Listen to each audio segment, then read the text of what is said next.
Celebrity Track. Subscribe. Celebrity Track nyongera okutegeeza olunaku olwaleero omuvubuka kyengenda okuyigiza kwe kukola olunaku olwaleero lwa Monday. Sheebah Karungi omuyimbi w'eggwanga agezaako si kugezaako atwanjulira amaka ge amapya like ha home okitegeera wagenda okuba nga asula era nga wetugenda okuyingira essaawa zino ngenda kuba nkulaga abagenyi bangi nnyo abayitiddwa Habike mulabyeko Sendi Waddembe FM mulabyeko naye Uncle Jack oba gwaliyise Dr. Kwefulukuta naye waali nnyo so ensonga zonna tugenda kuba tuzinyonyoka olunaku olwaleero naye nga tetunnagenda walala nnyo katubuuzeeko ku Dr. Kwefu. Dr. Kwefu ogamba otya taata? Sina tabu. Obulamu bugamba ki? Busufu nnyo. Yesu ogirese otya? Nungi nnyo ekuba boda ku boda. Ekuba temanyira ddu. Olunaku olwaleero. Olunaku olwaleero. Lusufu nnyo teruyina tabu yadde. Sheebah ali mu kutwanjulira amaka ge. Sheebah ali actually tatwanjulira maka. Ali mu kutusoomooza. Okay. Olwaleero kino bakiyita kusoomooza. Kitegeeza ki eri abayimbi?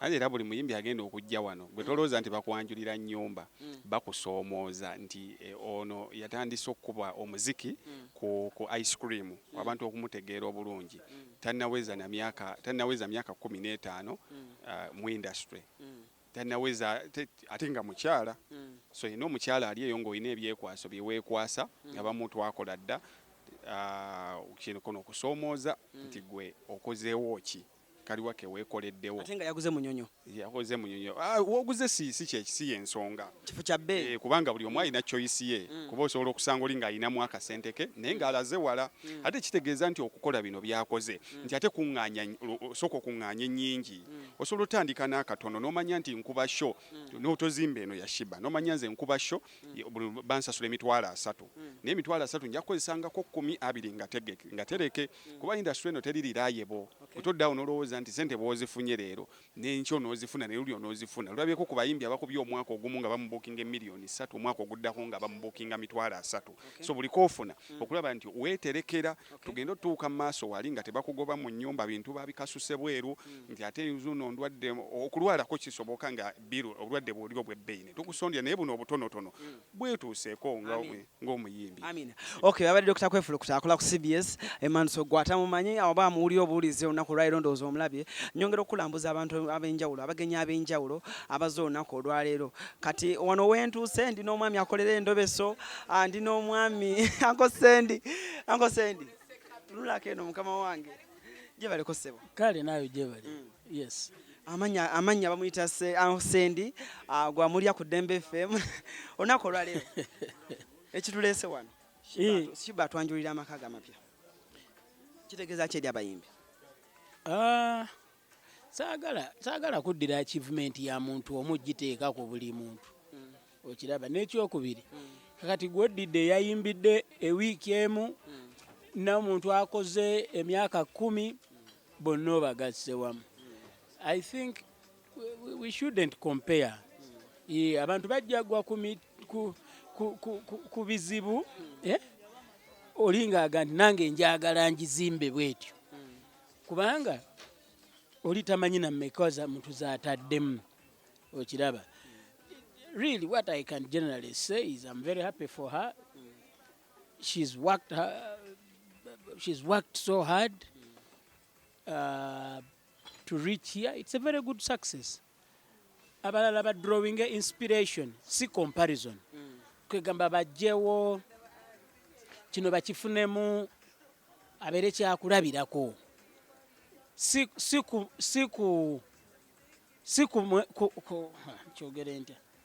they shouldn't try to compete with her achievements. They should draw inspiration.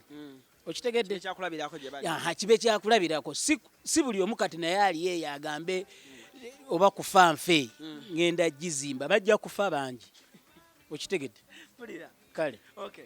Twongera okulaga abagenyi ab'enjawulo abayitiddwa olunaku olwaleero era gwe kyoba omanya gana amaka as you can see olujja lwalukoze bulungi nnyo so kyoba okola tova ku Celebrity Track Alan Cruz Mr. Ansam nkyakulambuzaako abagenyi bangi nnyo nga bw'owulira katugende tunyumyeko ate ne ba bloggers ab'enjawulo eno bonna we bali batubuulire embeera yonna nga bweri wano ewa Sheebah Karungi katunyumyeko n'abasajja ab'amaanyi.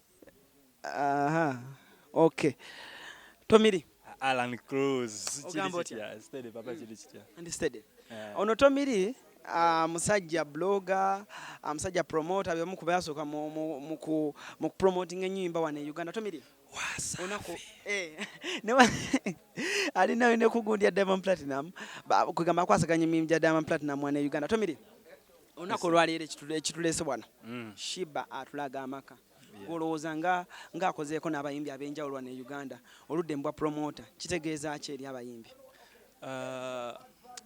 Abayimbi bali balabibwa ng'ekintu ekiri yaabwe like tebalina nogamba omuntu abayimbi bakola sente bagamba no way bakola ki banywanjaga bakola ki bavaako buvi tebalina wadde achievement n'emu ne kati otegeera balowooza abayimbi abakazi nabo tebalina we batuusa kale nyumba yiiyo bwe twogera amazima in East Africa teri mukazi agiina ne mubayimbi yenna abasajja bw'ojjako Diamond ne bano bakamiri baani abo abanene bw'ojjako Diamond teri muyimbi mukazi agiina n'abatanzania bennyini ng'ojjeko Diamond teri muyimbi alina nnyumba bweti jago ne Harmonize naye nnyumba ey'amaanyi naye omuntu ng'agyezimbidde muganda wange.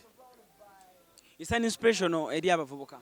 Si bavubuka abayimbi bonna n'abantu abali abatoba bategeera oba bino si byakuyimba live amanyi nti ayimba live bulungi agende mu afirigo kyegera afirigo gyeri bagende bajoyininge okyegera kati omuntu abalaza ekintu kino mu kuyimba mbu ayimba CD fine nze bwe baŋŋamba okulonda ko live ne CD to be like this nimba CD muganda wange nemba obulungi. Okay. Yeah. Okay. Awa Tomiri nyongera kutegeeza binnyo bikyajja mu maaso beera ku celebrity track aye tugenda tulabe munda enju efaanana etya wabweru tugenda kulaga bwefaanana tukulaze bwefaanana era tukyakulaga binnyo tova ku celebrity track. Alan Cruz, Mr. Handsome, tova.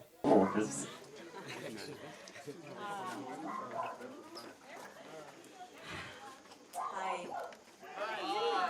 Thank you so much for coming. This was all a dream, man. I cannot believe this is happening. For a girl from Kawempe, straight to Munyonyo. One way ticket straight to Munyonyo. This is God. This is God. I cannot say much. I'm not the best. But this is God. This is God putting me in these places, and I appreciate Him so much. God giving me people like Jeff Chiwa who can help me get here. I'm so glad that is God. This man sat on this house. I know I made the money. I've been moving and blah blah blah. Naye abantu bangi bakoze emyaka mingi nga ne ssente bazikola nenga tusobola zikuŋŋaanya zikola mu kintu nga kino. So thank you so much, Jeff. Thank you for being a manager that does not only want for himself, but also for the artist. Thank you so much. You're so selfless. You built this house brick to brick. I want everybody here to know that it wasn't just me, man. It was Jeff and the team. And my team for working tirelessly every day. Thank you so much. I used to do 9 shows a night because of this house. 9 shows a night. From place to place. Everybody knows this. My team knows this. My toes were bruised, but I wouldn't mind every time I came to this site and I saw something. I was like, I'm going back. I'm doing more shows. So thank you to my team. I know you all don't have this specifically, but you wanted this for me. You are so selfless. Thank you, Didisa, Mande, Alan Chiwa, my team, my friends who are close to me, who believe in me. My best friend, Mariam, you know the hustle. I love you so much. Everybody who has been there for me, I love you so much. My closest friends, Kamara, Sheila, Mona, Mona and Shida for, bringing my stuff from different countries. I couldn't go there, but you did it. Thank you so much. Everybody who's here, who came here, everyone who took time to come and celebrate with me, I love you so much. There are people who have known me from day one who are in the house, and I have not yet seen them, but people who are proud of me, I know you're all there. I'm going to come and say hi to one by one. My powerful, my Sheebaholics without you paying me. Where on earth would I get the money to do this? It's all you. Thank you so much. Praise God. Okay? And hey, to any young girl, to any young girl that comes from a background, I come from a background, journalist, wala nokutwala abantu waffe. nga nkweka ennyumba yaffe gye tuvaamu. That's why nali nfiirawo mbeere ng'abaana bange balime kuyita mu kyekimu, you know, to hide where they come from. It was the most scary thing. So I worked hard because I used to hide where I come from because it used to be so embarrassing. So today, I'm not embarrassed of where I come from. I'm so proud. I'm proud of my mama. She's also living good. And we are also all good. My brother, I don't know where you are. Is my brother around? My brother must be around. He doesn't like cameras, but I love you, Isma. Thank you so much. You know, oh, I can't go on thanking you guys. All the media people, to all the people who didn't actually see this come, the people who didn't see Sheebah become a brand, well, you also contributed to it because I had to work hard to prove to you. You all contributed to this because I'm that kind of woman who's like, you don't think I can do this? Okay. Let's do this. So thank you so much to all my beautiful friends, my powerful, beautiful friends. I'm not yet used to this. It's like a dream. I feel like it's someone taking it away from me in the morning, but it's mine. Thank you, God. For the first time, I feel like it's all worth it. Everything I've gone through in this industry, the disrespect, everything, it's worth it. And my heart is now at peace. Just like a 2-month-year-old. I'm pure. I forgive you all because guess what? I won. Thank you. Thank you so much. Now guess what? Tonight, we're celebrating. Eat, drink, cheers to life, baby. Thank you. See you later.